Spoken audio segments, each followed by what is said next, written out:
I bet with Interbet only. They're a fantastic site. I've never had any issues with them.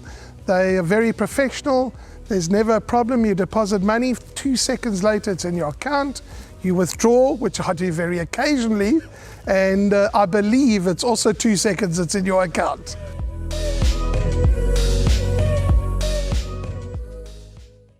Welcome back for race 9, the first leg of Jackpot 3. Races 9, 10, 11 and 12 forms Jackpot 3. This is the Grade 2 post merchants over 1,200 meters. The lights will be on at 5:30. It's already dark here in Durban, so this race will be run under the lights. It's a very, very competitive race. We're going to have a look at a couple of reruns. Number 3, Good Traveller. Number 9, Eden Rock. And number 10, Bartholdi, to whet the appetite.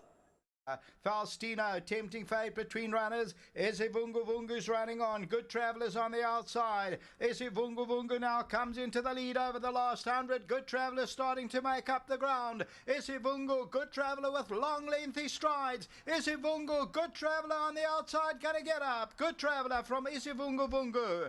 Third place will go to Tempting Fate and then Prince Crash.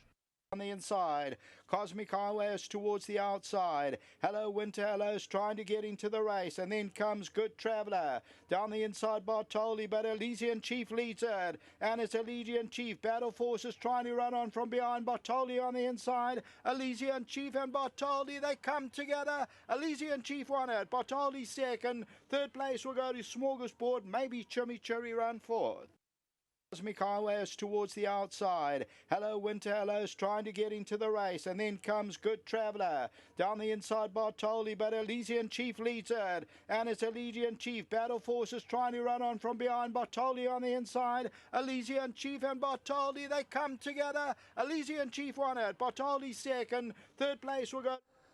There we saw a couple of reruns of some of the contenders in the 2022 Post Merchants. We'll chat about them in a moment, but let's get to our interview package.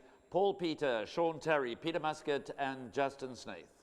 Yes, he had a big weight that day to carry. He's got a good weight on Saturday. I think you'll like the Greyville 1200. He must be included in all bets. It is a big ask, but at the same time, they don't get much better than Captain's Ransom.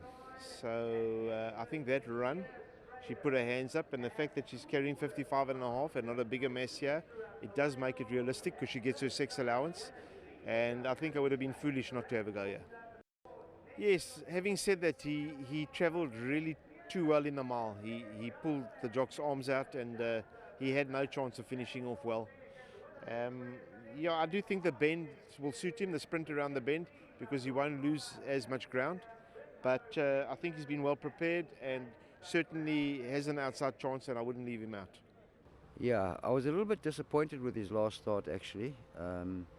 He raced without cover and he overdid things a little bit early, and then didn't quite hit the line as expected. But we'll ride him.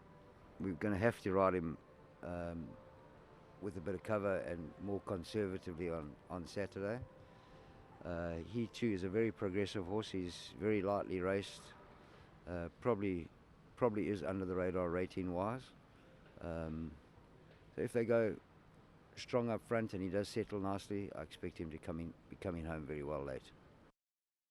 We heard from all of Paul Peter, Sean Terry, Peter Muscat and Justin Snaith. For me, this is definitely one of the tougher races on the card. I'm certainly going field in the pick six, as I said, 2 fields, 2 bankers, and narrow down the other 2 legs as best I can. But all of that being said, my value selection in the race is without doubt number 3, Good Traveller. Ran a terrible race in the Golden Horse Sprint at Hollywoodbets Scottsville, but his record here at Hollywoodbets Greyville is a lot better. He's only run over the track and trip, produced a victory. We saw in the clip on the poly track he beat Usivungu Vunga over 1,000 meters, and 1,000 meters definitely a little on the sharp side for Good Traveller. But that's enough for me. Here's my each way selection in the race, as you'll see when we go through our Dlala selections. But very definitely a field race, and a race where, quite honestly, I'm expecting any kind of result.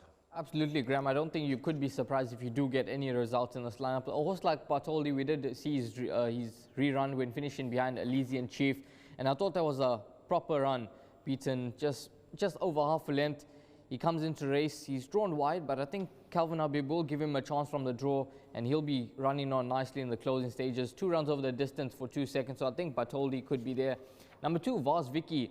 He's drawn nicely in gate number 2 with Cabello Matsunyani aboard. And I think if they go quick up front, it's just going to play into the hands of Vaz Vicky. He's at around 14-1 in the market. Stuart Pettigrew, he's a shrewd trainer. He won't be bringing this individual down for nothing. And I certainly think that Vaz Vicky has to be a runner you include. The up-and-coming 3-year-old in the form of Coin Spinner. He's a 4-time winner from 8 starts. The best of the draws with Keegan DeMello aboard. Sheldon, how do you think Coin Spinner could go in the post-merchants? I think he's a horse who's going to be involved in the shake-up. There's a number of horses. You can make a case for majority of the field in this contest. Now, when you look at the betting, the favourite is number 12, William Robinson, at 7-2. And my first selection, number 9, Eden Rock. Graham and I both fancied in the Golden Horse in the penultimate run.